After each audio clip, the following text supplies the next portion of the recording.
Hey guys, thank you for joining me with some 1.4 notes. So open your note packet to this page, and first of all, just a little pre-1.4, and we've discussed briefly what it means to have a one-sided limit, which basically just means you're creeping in from either the right of a number on the x-axis or from the left. So for each of these, this shouldn't be on here, we are going to A, creep in from the right, B, creep in from the left, and C, give the overall limit. So remember, if we creep in from the right and from the left and we don't arrive at the same spot, it gives us a gap in the graph.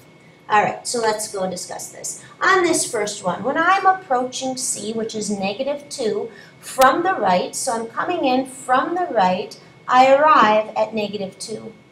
When I come in from the left, I also arrive at -2. And because both of them have sent me to the same location, my overall limit, which is written as just x approaches C of f of x, is -2. For number 4, likewise, we are going to A, creep in from the right. And when I come in from the right, I do arrive at 3 up. That destination is not there. It's kind of like I said, like a restaurant that you get directions to and you drive there and it blew up in a fire. You are still there. The restaurant just got moved. So you've got to understand that the limit as I come in from the right of that is 3. I am 3 up. Same as when I come in from the left. And because those match, I've got the same approach from the right, end up at the same place as from the left, my limit is 3. A lot of kids will tell me on one like this that the limit doesn't exist because we've got that open hole there. The restaurant doesn't exist, but the destination, the location, exists. All right, so be a little careful with that. On the bottom one here, I'm trying to, oh, excuse me, that wasn't me, that was my finger on the board. All right, my finger was squeaking when I was scrolling that up. So again, likewise on this one, I am going to creep in on this one. C was equal to -1. I must have, oh, there it is, right there. So I'm going to creep in from the right, and I arrive at 0. Again, it's the y value that is your f of x. I'm going to creep in from the left, and I arrive at 2. Because I arrive at 2 completely different destinations from the right versus from the left, we say that the limit at -1 does not exist. Now we've discussed that ahead of its time a little bit, but just to make sure. So now we're going to discuss continuity, but before doing that, I just want to do a little review problem. The minute you see a limit where you're approaching a constant, remember we go in and we plug that in. If we get a number, that's our limit. If we get 0 over 0, that's called an indeterminate form, and we have to take other measures. If we get a number over 0, that means we're approaching one of the infinities. So let's first of all see what happens when we do tangent of 0 over 0. I know I'm not going to get a numerical answer because of this, so I really just need to calculate this top to see if I'm going to infinity or whether I have an indeterminate form. Well, what is the tangent of 0? The tangent of 0 is sine over cosine, which is 0. So this gives me that indeterminate form, a little sad face in there, which means I need another approach. And I've given you several approaches, factoring and canceling, multiplying by a conjugate, and for trig problems, maximizing the use of those 2 trig limits that you need to memorize. So let's go take a look at what I've got. My limit as x approaches 0. My trig limits that I need to memorize involve sine and cosine. So I'm going to rewrite this as sine x over cosine x all over x. And this double denominator here collapses in on itself and gives me this limit as x approaches 0 of sine x over x cosine x. This is screaming to me because this is one of the ones we need to memorize. That the limit as x approaches 0 of sine of some stuff over the same stuff is 1. So what I'm going to do is break that limit. The limit of a product is the product of its limits. So I'm going to break that into that limit times limit as x approaches 0, 1 over cosine. Then I'm going to do them each individually. This is one I really just need to memorize. This one, cosine 0 is 1. I get 1 over 1. So ultimately, my limit as I approach 0, and you can go graph that one and see it, is a 1. Next up is going to be a formal definition of continuity. We have talked about continuity way even back in our pre-chapter 0, where I just said informally. That means without formal notation. A function is continuous if you can trace its path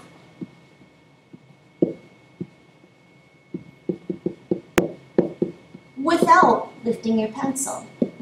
However, you cannot put that down on an AP exam free response question about continuity. Now, if it's multiple choice and they say, is this function continuous? And you're like, no, I had to lift my pencil. Then that's fine. But for a free response question or a test question coming up on this chapter where it's open-ended and not multiple choice, you need to know why, if you say it's not continuous, formally. All right, so here's what has to happen for a function to be continuous. Informally, I can trace its path without lifting our pencil. But let's talk about what causes us to lift our pencil. First of all, any hole in the graph, even if the limit exists, breaks the continuity. So what I've got right here is I've got a limit. Let's suppose that's up at 4. My limit is 4, and I will arrive at that destination. But when I trace the graph, I have to jump over the hole. So I don't have continuity there. Well, how do I put that in formal math notation? It's fairly straightforward. We just say that f of c must exist, or the y value at c must be defined. If it's not, we're going to have to lift our pencil to jump over the hole. Must be defined.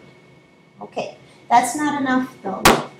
Okay, because it's possible for a function to be defined at c and still not be continuous. Watch. So I'm going to come in from the left, and I'm going to be defined right here at C. But from the right, I'm going to tell you I actually end up right here. So you'll notice it creates a gap in the graph, but you can't use gap. That's not formal math notation. What is this graph? What's happening here? The limit as I'm approaching from the left is not equaling the limit as I approach from the right. It's causing a disconnect here of f of x, or the y value, which in turn causes a gap, which in turn causes me to lift my pencil. Formally, what that means is the limit as you approach c from the left of the function. Remember, you have to put f of x in here for formal notation, otherwise it's like in English, leaving the subject off your sentence. The limit of what? So we really need to know that. Is equal to the limit as x approaches c from the right of f of x. Really what this means is the limit as x approaches c exists. So again, these are what we can't have on our graph. And over here is how we prevent that. So next step, it is possible that f of c is defined and the limit exists, yet it's still not continuous. What would that look like? I'll show you. It looks like this. So let's suppose I come in and I approach c from the left. I approach c from the right, and I actually arrive at the same spot, thus meeting this criteria. And then I make it defined, but I define it down there, thus meeting criteria 1. This function obviously is still not continuous because I must lift my pencil to continue along the tracks. So how do I define that? How do I prevent that from happening? I basically combine these two parts of the definition. And I say in order to prevent what I call a dropout, like that falling out like that, is to make sure that my limit as I approach C of the function, which on this one is right here, let's suppose it's up at 4, is actually equal to the function's value there. What I'm saying is, if I made f of c equal to 4 or equal to the limit, that would plug the hole and I wouldn't have to lift my pencil. So again, this is the formal definition of continuity. Oops, I'm trying to move that and I can't. And you really need to know it. So let's go on to the next page, and we've got two kinds of discontinuity. We have what's called a removable discontinuity, and we have what's called a non-removable discontinuity. And here's the formal definition of that. We say that a discontinuity is removable if we could make it continuous, meaning we could trace its path without lifting our pencil by just defining or redefining C. That makes no sense, I think, like that. So hence the, what does this really mean? Graphically, let me show you. All right, so I'm going to have you go put a little graph right here. All right, and what I would like you to do is go like this. I'm going to go like that. I'm going to arrive at C, and up here is f of c, and I'm going to continue. This obviously is not a continuous graph because f of c is not defined. But we say this is removable because, let's pretend this is up at 4. I can define f of c to equal 4 and plug the hole.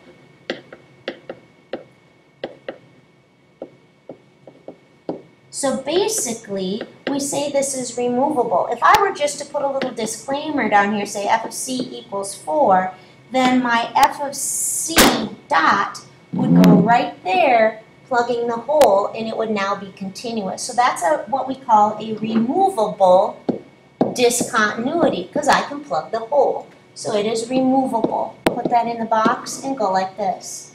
Here's another kind of removable discontinuity. On this one, I could just define f of c. What do they mean by redefine it? Here's another removable discontinuity. So write removable on this one. Here's another example. So suppose your graph is discontinuous because although it's got a limit and although it's defined at C, they're not equal, which means it's not continuous. I have to lift my pencil to trace that graph. But, again, if I redefine C, right now f of c is 1. But if I were just to redefine it and say, f of c is going to equal 4. Again, what that would do is plug the hole and I'd be continuous. So it's called removable discontinuity. Well, what do they look like if they're not removable? Well, let's go like this. This is what they look like if they're non-removable discontinuities. What happens is the second part of the definition might be broken, where the limit as I approach from the right doesn't equal the limit as I approach from the left. And I can't just redefine what happens here because I've got all of this that's a problem. Even if I shove this dot up here or this one down here, there's still a disconnect for an infinite more amount. So this one is truly non-removable. Some books will call this a jump discontinuity. And they are not removable. I can't just redefine or define one point, plug a hole, and move along. And last up, another non-removable discontinuity is the kind where you get sent to infinity at C. Because if I'm getting sent to infinity at C, and they don't have a limit the same as the limit from the right, I can't just tell you what happens at this point, because I'm still going to have a big problem on this graph at the asymptote. A lot of times this is called an infinite discontinuity. So that's the difference between removable and non-removable.